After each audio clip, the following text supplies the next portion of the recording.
Napoleon was a French military and political leader who rose to prominence during the French Revolution. He led several successful campaigns during the Revolutionary Wars. No, he had nothing to do with Les Miserables. Les Miserables. Les Miserables. Les Miserables. And I don't know who this guy is. He was Emperor of the French from 1804 until 1814, and again in 1815.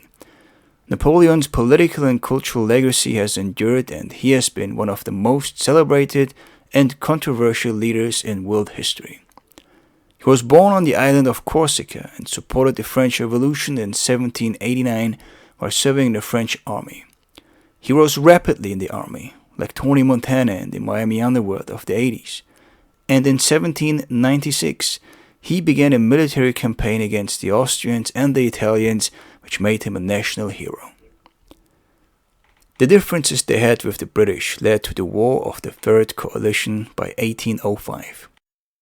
Napoleon won this battle with victories in the Ulm campaign and at the Battle of Austerlitz, which led to the dissolving of the Holy Roman Empire that lasted over 1,000 years.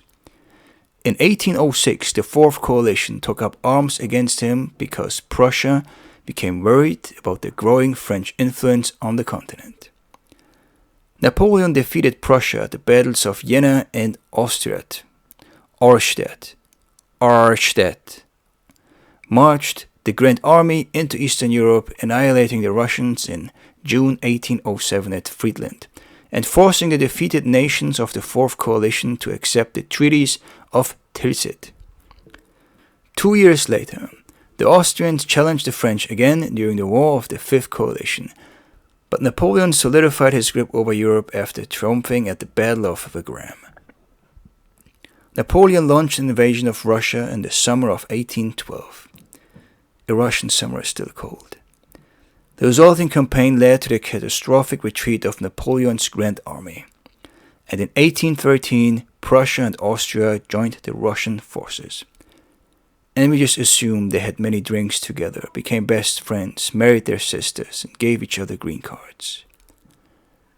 The coalition invaded France and captured Paris, forcing Napoleon to resign from power in April 1814. He was then exiled to Elba between Corsica and Italy.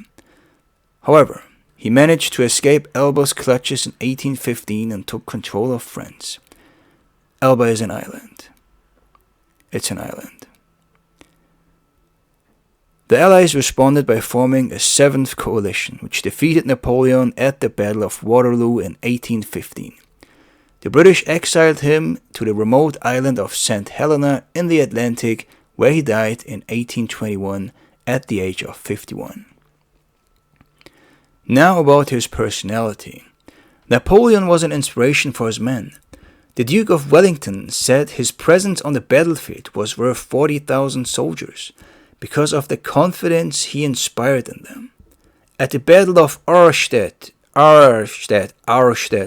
in 1806, King Frederick William III of Prussia outnumbered the French by 63,000 to 27,000.